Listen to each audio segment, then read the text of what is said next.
हाँ, लोग इसलिए खुशी हुए कि मैं सत्ता में अकेला होते हुए, जैसे एमसीडी में भी कांग्रेस थी, दिल्ली सरकार में भी कांग्रेस थी और सेंटर में भी कांग्रेस थी। और मन ने जो काम कराए, मन बताया, जैसे स्टेडियम हो गया, रास्ते चौड़े करवाए, कम्युनिटी हॉल बनवाए, तो लोगों ने उन्होंने में खुशी हुई, ये अकेला वो होते हुए भी इतने बड़े बड़े काम करवाए। दूसरा, मैंने एक चीज़ का ज़रूर ध्यान रखा, मेरे पास कोई भी जनता का आदमी आया, क्या वो कांग्रेस का होया, क्या वो बीजेपी का होया, क्या वो और अदर पार्टी का होया, मेरे पास जो भी आया मैंने उसका पहला सबसे पहले काम किया। जो मिट्टी में पला, अखाड़े में तब कर निकला और अब जनता के हक के लिए खड़ा है। जिसने खेल में अनुशासन सीखा और अब राजनीतिक में ईमानदारी से निभाने का संकल्प लिया, वो एक पहलवान जो अब जनता की आवाज़ बना है।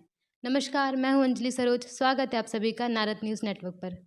आज हम आपको एक ऐसे व्यक्ति से मिलवाने जा रहे हैं जिन्होंने पहलवानी में अपना नाम कमाया और अब राजनीतिक में नेक काम करके भी अपना नाम कमा रहे हैं। तो चलिए स्वागत करते हैं। नमस्कार सर। नमस्कार जी। सबसे पहले आप अपने बारे में बताइए कि आपने पहलवानी कब और क्यों शुरू की? मैंने पहलवानी जो है स्कूल लाइन से ही शुरू की थी। एक हमारे गुरुजी होते थे ओमपाल मास्टर, स्कूल में पीटीआई, तो उन्होंने हमारे को स्कूलों में लड़ाने के लिए हमारे स्कूल में ये अखाड़ा खोल लिया और फिर हमारे से कुश्ती वगैरह सिखाई। फिर कुश्ती वगैरह सिखाई, हम स्कूलों में फर्स्ट आए, तो ऐसे फर्स्ट आते चले गए।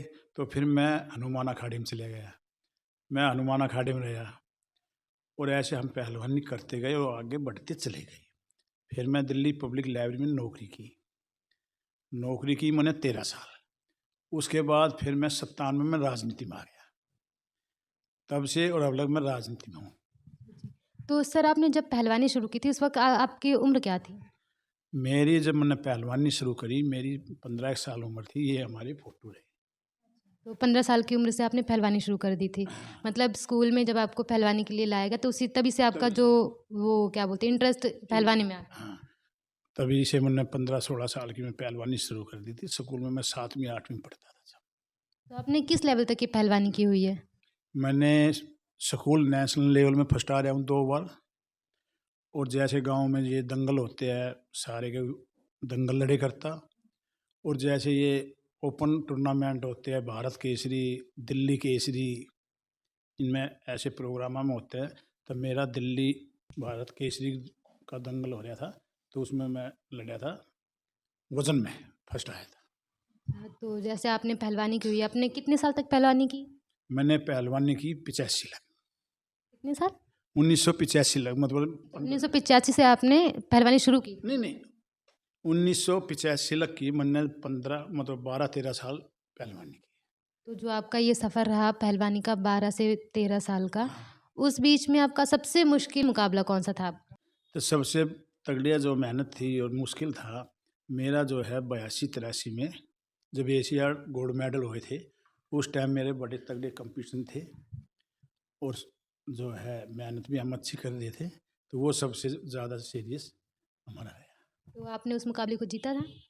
नहीं, मैं 82 में नहीं लड़ा था, पर उस वैसे जैसे नेशनल वगैरह होते हैं स्कूल में, तो कंपटीशन मेरा तगड़ा था, उसमें मैं स्कूलों में फर्स्ट आया। अच्छा, तो आप उसमें मतलब फर्स्ट आए थे।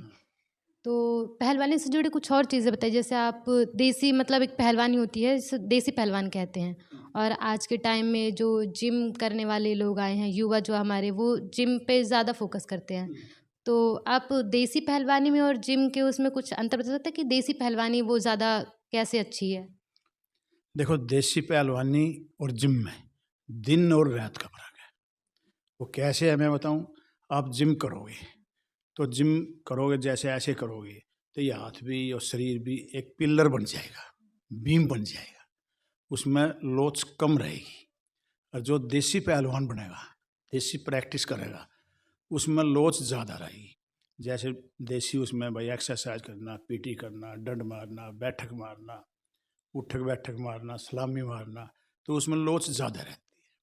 तो इसलिए अखाड़े में मट्टी में जोर करना, जो मट्टी में जोर करता है उसमें दम भी ज़्यादा होता है, ठीक। और जो बच्चा आज का देख रहे हो, सब बिल्डिंगों में रहते हैं, बाहर धूप भी नहीं लगती, मट्टी में नहीं लेटते, तो वे बच्चे पीले रंग के होते हैं और बीमार भी होते हैं। और मैं ये गारंटी के साथ कहता हूँ, अगर मिट्टी में बच्चे को लुटाओगे 15 मिनट 20 मिनट, तो बच्चा कभी बीमार नहीं होएगा। और उसने मई जून के महीने में आप अगर अखाड़े में थोड़ा सा मिट्टी हटाकर दाबोगे, तो वो बिल्कुल कभी सपने में भी बीमार नहीं होएगा। ये मेरी गारंटी है। तो मतलब देसी पहलवानी जो है वो आज के टाइम में जो जिम है उससे मतलब काफ़ी अलग है। तो आप जब पहलवानी करते थे उस वक्त आपका जो खान पान था, आपकी जो प्रैक्टिस थी, मतलब आप कैसे सीखते थे, क्या करते थे और खाने में आप कौन सी डाइट लेते थे जिसकी वजह से पहलवानी में और ज़्यादा वो मदद होती थी? देखो, जब मैं पहलवानी करता था, मैं सुबह 4 बजे उठता था और 4 बजे उठकर मैं 5:15 5:30 बजे लग दौड़ दाड़ मार के वापस आ जाया करते। वापस आने के बाद फिर हम प्रैक्टिस करते, मैं कुश्ती करते थे।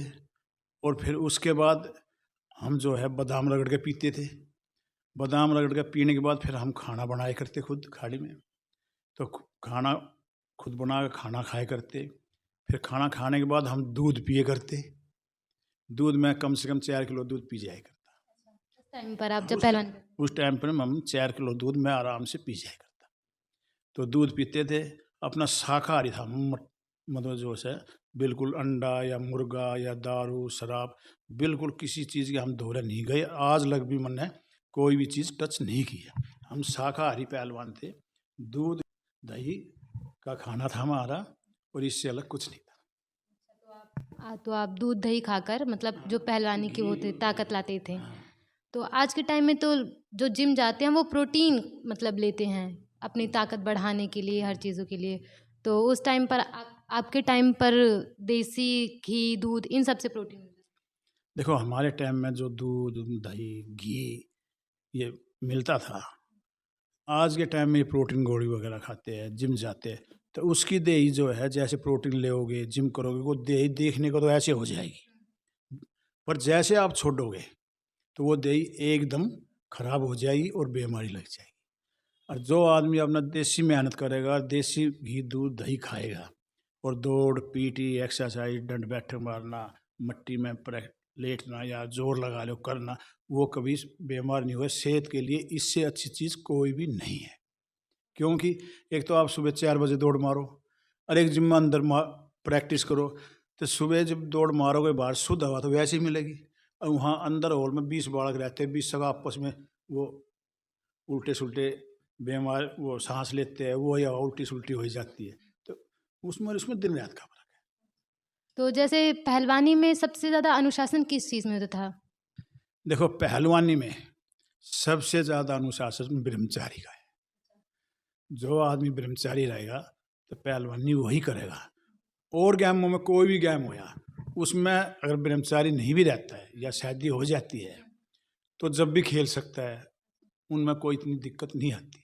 पर एक कुश्ती ऐसी चीज़ है, उसमें जो है ब्रह्मचारी रहना बहुत ज़रूरी है। जो ब्रह्मचारी रहेगा वही पहलवान अच्छा बनेगा, तगड़ा बनेगा। तो इसमें ब्रह्मचारी सबसे पहली चीज़ है। तो आपने पहलवानी कब छोड़ी फिर?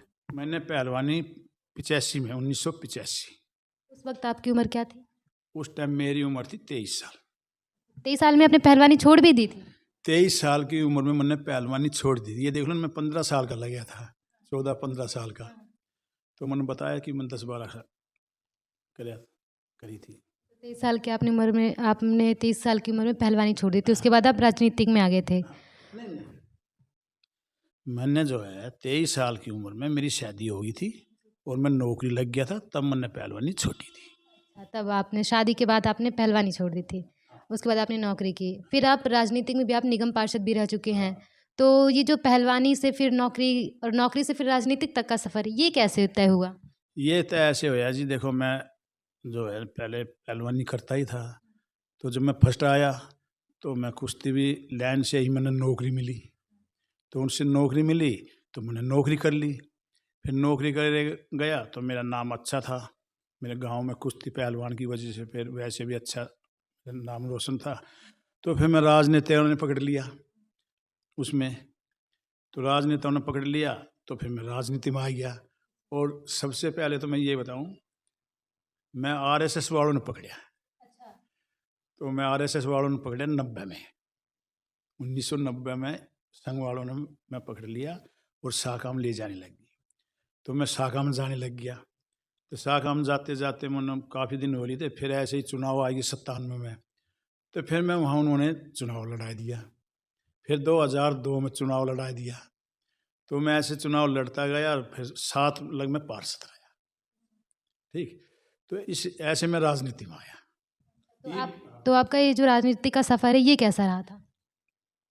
मेरा राजनीति का सफ़र बहुत अच्छा था, जबकि जब मैं पार्षद था 2002 से 2007 तक, तो उस टाइम बीजेपी जो है बाहरी दिल्ली में एक मैं अकेला ही जीतता था, और पूरी दिल्ली में भाजपा जो है निगम में 14 सीट जीतती थी और 132 सीट होती थी, तो उस पर कांग्रेस जीतती थी।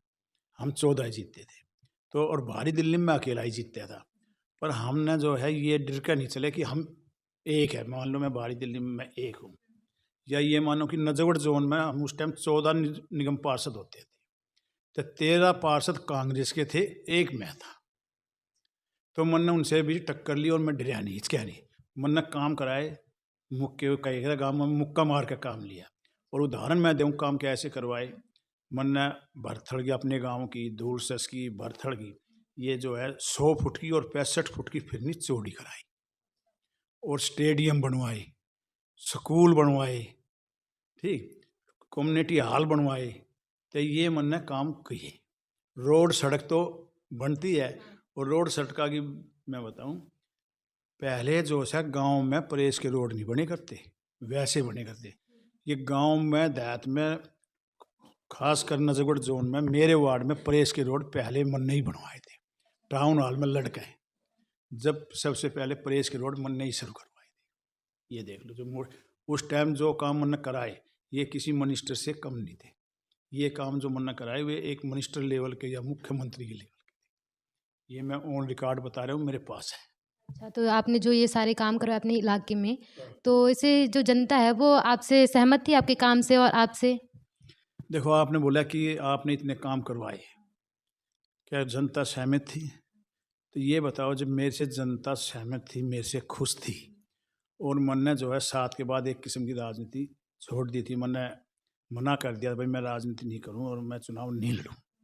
और उसके बाद मैंने राजनीति छोड़ने के बाद फिर मैं चुनाव लड़ा, घरवाली, फिर घरवाली चुनाव लड़ी, वो फिर मेरे उन कामों पे ही जीत के मेरे घरवाली आई है। जी, तो हम वही कहना चाहते हैं, जैसे आपने बताया कि 14 निगम पार्षद में एक अकेले आप थे और बाकी 13 जो थे वो कांग्रेस से थे, कांग्रेस पार्टी के थे। तो हाँ, नजफगढ़ जोन में। तो वही मैं कहना चाहती हूँ कि जैसे 13 जो कांग्रेस पार्टी के थे, आप एक बीजेपी के, तो ऑब्वियसली ज़्यादा लोगों ने सपोर्ट कांग्रेस पार्टी को किया था जब भी। तो जो आपके इलाके के अलावा जो लोग थे, वो बाकी जिन्होंने कांग्रेस को सपोर्ट किया था, उसके बाद आपका काम देखकर लोगों ने मतलब आपका सपोर्ट आगे किया और लोगों की संख्या बढ़ी आपके सपोर्ट में? हाँ, लोग इसलिए खुशी हुए कि मैं सत्ता में अकेला होते हुए, जैसे एमसीडी में भी कांग्रेस थी, दिल्ली सरकार में भी कांग्रेस थी, और सेंटर में भी कांग्रेस थी, और मन ने जो काम कराए, मन बताया, जैसे स्टेडियम हो गया, रास्ते चौड़े करवाए, कम्युनिटी हॉल बनवाए, तो लोगों ने उन्होंने में खुशी हुई। किस खुशी हुई, अब भाई देखो इसकी, ये अकेला वो होते हुए भी इतने बड़े बड़े काम करवाए। दूसरा, मैंने एक चीज़ का ज़रूर ध्यान रखा, मेरे पास कोई भी जनता का आदमी आया, क्या वो कांग्रेस का होया, क्या वो बीजेपी का होया, क्या वो और अदर पार्टी का होया, मेरे पास जो भी आया मैंने उसका पहला सबसे पहले काम किया। तो जैसे आप पहले पहलवानी करते थे, तो जो पहलवानी का जो अनुशासन था, वो राजनीतिक में पहलवानी का कुछ काम आया आपके? देखो, आपने सवाल ऐसा पूछा कि जो पहलवानी में अनुशासन था वो राजनीति में काम आया। कुछ काम आए राजनीति में अनुशासन, जैसे एक टाइम का, भाई टाइम पे उठना, 4 बजे हमारा था, टाइम पे खाना खाना, तो राजनीति में आया तो वो अनुशासन मेरा ये काम आया, मैं सही वक्त तक टाइम पे उठ जाता। ना तकरीबन नेता जो है वो 10 बजे 9 बजे उठते हैं, 9 बजे से पहले कोई नहीं उठता, पर मैं वही उठता। अब मैं 8 बजे बैठ जाता, पब्लिक मेरे पास 8 ही बजे आ जाती थी। तो 8 बजे आ जाती। मैं अनुशासन में वो है लागू किया, मैं बखत उठने में गया। लोगों के भाई पहलवान बखत तो उठ जाता है, तो इसलिए मेरे पास बखत से लोग आने लग जाते। और एक ये होया भाई, राजनीति मैंने ये देखा, पहलवान आदमी तकरीबन ठंडे रहते हैं, वो रहते हैं। तो राजनीति में भी जो ठंडा रहेगा वही कामयाब होगा। मतलब दिमागी तौर पर आप बात कर रहे हैं कि दिमागी तौर पर हमें गर्म नहीं ठंडा सोच समझ कर काम करना चाहिए। काम करना चाहिए।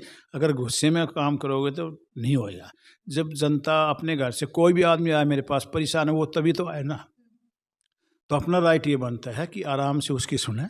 अगर वो कुछ बोल भी देता है उल्टा सुल्टा तो उसकी सुने, उन्हें पानी पिलाए, चाय पिलाए।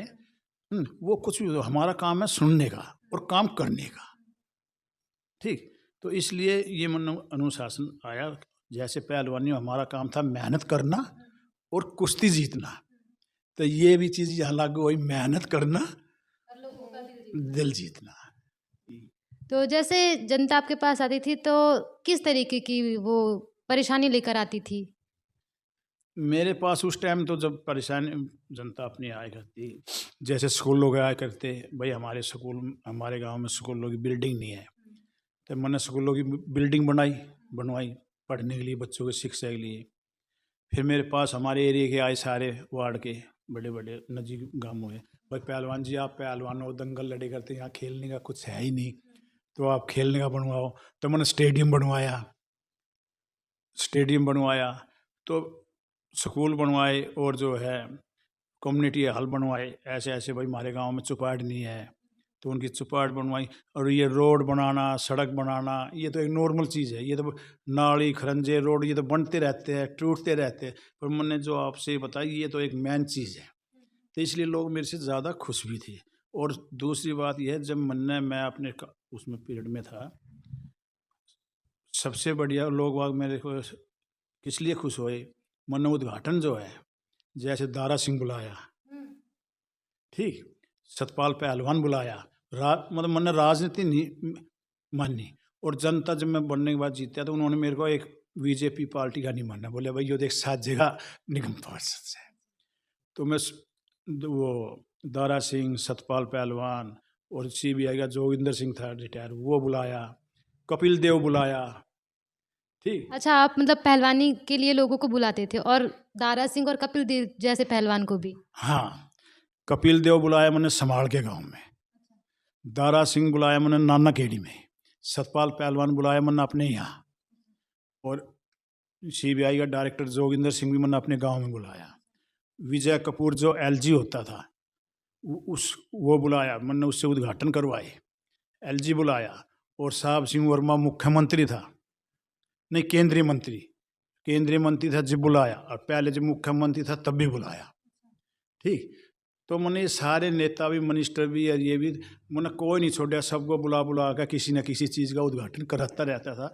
और लोगों को इस ये भी होया कि हाँ भाई पहलवान जो है सही काम कर रहा है, सबको बुला कर रखता। और सब मेरे यहाँ आ जाते थे, कोई ये नहीं सोचेगा था भाई पहलवान फलानी पार्टी का, मैं जिसको बुलाता सब आ जाते, मेरे से सब खुश थे। तो जैसे हम बात करें कि राजनीति की बात कर रहे हैं हम, तो आप निगम पार्षद रह चुके, आपने इतने अच्छे काम किए कि जनता भी आपसे काफ़ी ज़्यादा खुश थी। अगर हम बात करें कि एक वार्ड के लिए जो बजट निकलता है, एक पूरे वार्ड के लिए जो बजट निकाला जाता है कि ये बजट है और ये कार्य करने हैं आपको, तो जो बजट निकलता था उसमें आप काम पूरा कर देते थे और कुछ परेशानी जैसे होती थी मतलब बजट को लेकर? देखो, आपने जब बजट की बात कही, तो जब हमने जो बजट मिलता था तो वो कम ही मिलता था, तो उसमें पूरे वार्ड के काम नहीं होते। और उस टाइम वार्ड बड़े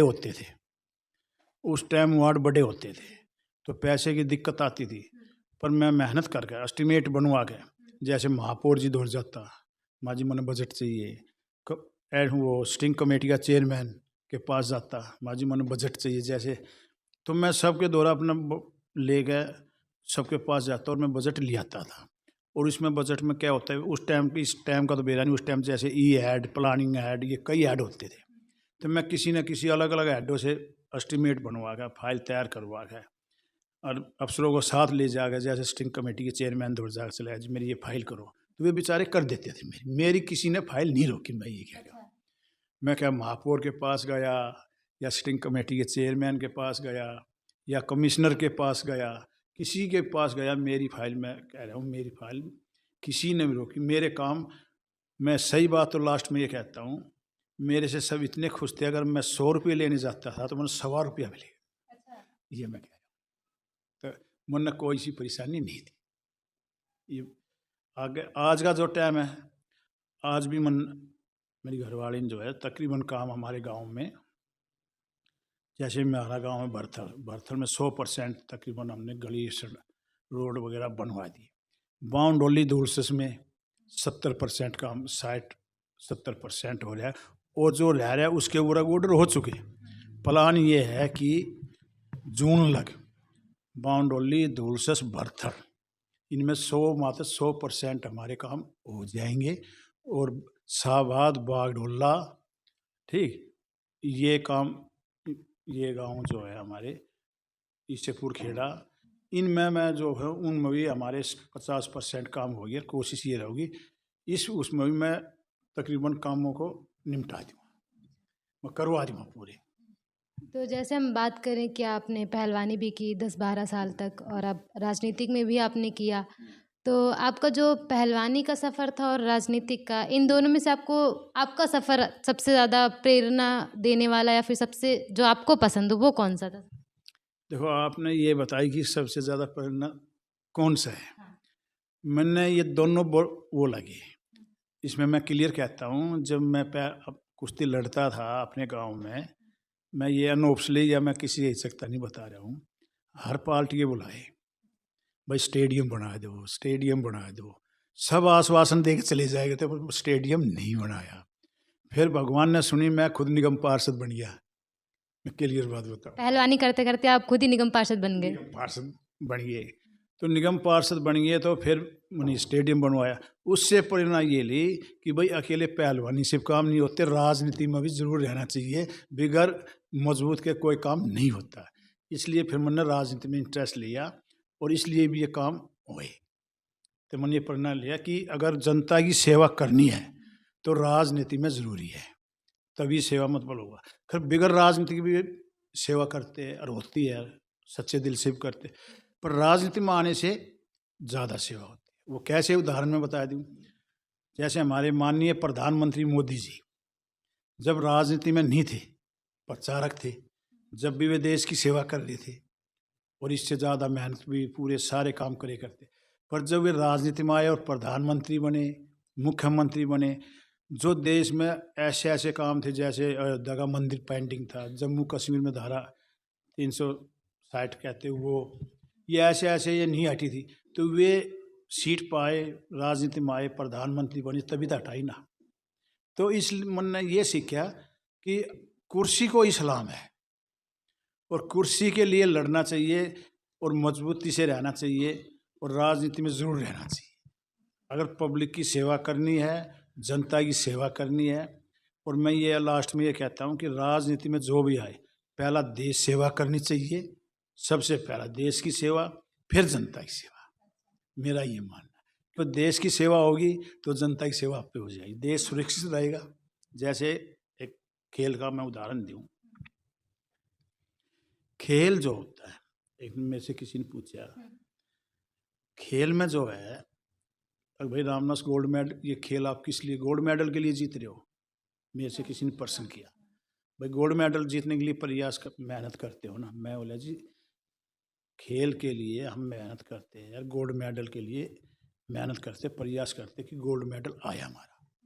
पर मगर मेरी सोच ये है, मैं राजनीति में आने के बाद ये दिमाग में ऐसे आए, मुझे मेरी सोच ये है जी, खेल जो खेल रहा है, मेहनत जो कर रहा है, वो गोल्ड मेडल के लिए नहीं खेल रहा है, वो खेल खेल रहा है, मेहनत कर रहा है, अपने शरीर फिट रहे, शरीर फिट रहे, शरीर फिट रहेगा, खेलो, खेलने से शरीर फिट रहेगा, फिट रहेगा तो वो गोल्ड मेडल जीतो, राजनीति में जाओ या नौकरी करो, कुछ भी करो, कोई भी काम कर सकता है। जब शरीर फिट ही नहीं रहेगा तो कुछ नहीं करेगा, तो इसलिए पहले शरीर फिट होना चाहिए, ये अपना मानना।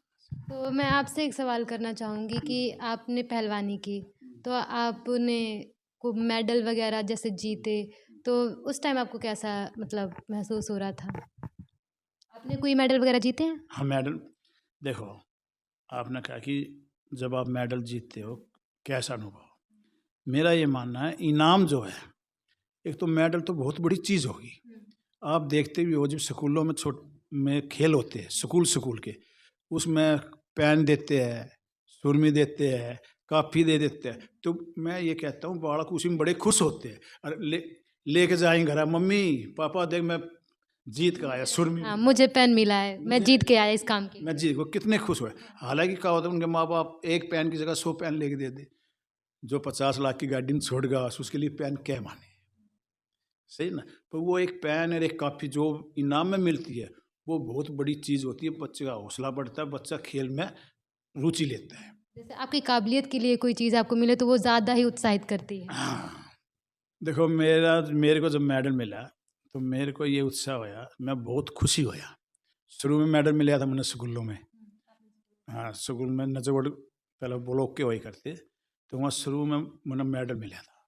तो वो मेडल मिला तो मैंने बहुत खुशी हुई और मेरा हौसला बहुत बढ़ा। वो कैसे? जब मेडल मिलने से मैं स्कूल में गया दूसरे दिन, तो स्कूल में मेरे को परेड में खड़ा होकर गोल्ड मेडल पर आया। तो स्कूल में मान लें 500 बच्चे थे, 1000 बच्चे थे, जो भी था, तो उन्होंने ताली बजा के मेरा हौसला बढ़ाया, मैंने खुशी हुई।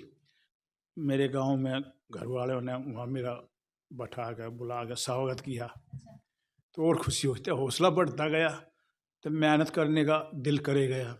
और इधर उधर मान ले कोई छोटी मोटी में गड़बड़ करता, वो भी मन छोड़ दी। कुबद उबद करता, अरे भाई नहीं, कुबद मत करो, मेहनत करो, कहीं चोट लग जाए या वो ऐसी जगह कोई फंस जाए गलत काम करने से। तो मैं और मेहनत और अनुशासन सीख गया, तो उसमें हौसला बढ़ता है ये। तो अब आपसे एक आखिरी सवाल है कि आप पहलवानी के अनुभव से युवाओं को क्या संदेश देना चाहेंगे? कुछ कहना चाहेंगे कि आज के जो युवा हैं उन्हें कैसे मतलब अपने आप को फिट रखना चाहिए या फिर पहलवानी करनी चाहिए, कुश्ती लड़नी चाहिए? आज के टाइम में हम कहें तो वो जो जिम जाकर अपने आप को फिट रख रहे हैं, तो उस हिसाब से आज के युवा को कैसा रहना चाहिए? देखो मैं आज तो जो आज के युवा है बच्चे, उनके मैं बीच में घना इंटरफेयर तो नहीं करूँगा। उनकी मर्जी है, वे जिम जाए, पार्क में घूमने जाए या जैसे उन्होंने अच्छा लगा वैसे प्रैक्टिस करो। मैं घना उनके बीच में इंटरफेयर तो नहीं कर सकता। पर मैं युवा को इतनी ज़रूर मैं सलाह दूँगा, अब भाई सुबह जब दौड़ मार का सुबह दौड़ मारनी चाहिए, ज़रूरी होगा। दौड़ मार के उन्होंने जो है बादाम पीने चाहिए। अगर बादाम की गुंजाइश नहीं है तो दूध पियो। दूध की गुंजाइश नहीं है तो नींबू का अपना निचोड़ के नींबू का पानी पी लो। ये वैसी चीज़ नहीं खाओ है जो चाउमीन वगैरह, ये चिम्मन वगैरह, मोमोज वगैरह, ये ऐसी ऐसी चीज़ नहीं खानी चाहिए। युवा से मेरे यही है भाई, जो खेल में भाई कुश्ती में जाओ वो कुश्ती करो, कबड्डी में जाओ वो कबड्डी खेलो, पर खाने में अनुशासन और टाइम का वो रहना चाहिए, अनुशासन में ही। और सबसे पहले तो मैं ये भी बोलूँगा कि 12वीं लग तो पढ़ाई पर जोर देना चाहिए, खेल में देना चाहिए। फर्स्ट खेल की और उसकी बात आएगी पढ़ाई की। तो पहले मेरे लिए है मेरा युवा से रिक्वेस्ट है, हाथ जोड़ से प्रार्थना करता हूँ, पहले पढ़ाई करो फिर खेलो। नहीं खेलोगे तो वो भी एक गलत से पढ़ाई में करते करते बोर हो जाओ। तो पढ़ाई ज़रूरी है 12वीं लग, उसके बाद बेशक वो एक फोकस खेल पे कर दो, पर 12वीं लग तो खेल और पढ़ाई एक साथ लेकर चलनी चाहिए। क्योंकि मैं जो हूँ पढ़ाई में कम इंटरेस्ट रहा तो कमज़ोर रहा, तो उसका भी आज मैं थोड़ा सा जो विकास में या उन्नति में कम रहा, वो मेरा यही कारण है कि पढ़ाई मेरी मैंने नहीं करी और उसके कारण मैं कई जगह अपनी मार खाया। क्या नौकरी में लगा लो, क्या राजनीति में लगा लो या किसी चीज़ में लगा लो। नौकरी में मैंने बिना पढ़ाई थोड़ी सी जैसे प्रमोशन वगैरह दिक्कत आई, राजनीति में जैसे पढ़ाई की वजह से कहीं दिक्कत आ जाती है। तो मैं तो ये कहता हूँ बच्चों से भाई पढ़ना ज़रूर और खेल भी अपने साथ। खेल और पढ़ाई ये दोनों जोड़िए, ये मेरा मानना है। धन्यवाद सर आपका बहुत-बहुत। तो ये थे रामनिवास पहलवान जी, जिन्होंने अपने पहलवानी जीवन के बारे में भी बताया और अपने राजनीतिक अनुभव को भी हमारे साथ साझा किया। ऐसे ही तमाम खबरों के लिए बने रहिए हमारे साथ नारद न्यूज़ नेटवर्क।